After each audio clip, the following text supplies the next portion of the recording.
Hi there, Mike. Yeah, there is an end in sight, but until then, drivers have to deal with this mess. I'm going to give you an idea of just what that looks like right now. Taking a look at the Clay Wade Bailey Bridge here, you can see the backup coming from Cincinnati into Covington.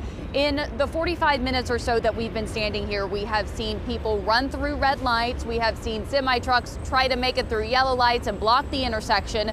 People getting into an empty turn lane to try to bypass the lines in the straight lanes to go through intersections. So a lot of traffic mayhem here in Covington. And if we take a look on the other side of the camera, you can see all this traffic coming in from Cincinnati as well. So this is coming in from the Roebling and trying to make its way back onto 7175 South. Things are really backed up here. Now, we do have that tentative reopening date of December 23rd for the Brent Spence, but before that can happen, repair work has to be done.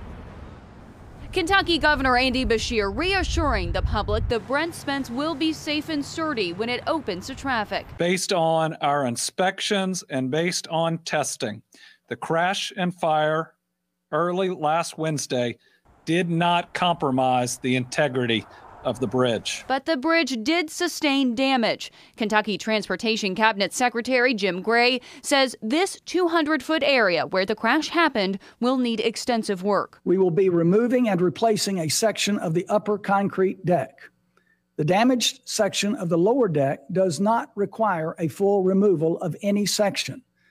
Instead, we will mill out damaged concrete and fill it in with new material. Some steel beams below the upper deck will also need to be replaced. Gray saying the upper deck sustained the most damage. The state moving forward to find a contractor and get to work. I know for many of you that use it on a daily basis, it seems like a long way away, but it could have been much, much worse. In the meantime, officials asking you to be patient and prepare ahead for travel as other routes are handling the traffic overflow. In terms of traffic, all Ohio and truck traffic need to stay off of I-71 and 75 northbound north of I-275. Folks in Ohio should use 275 and 471.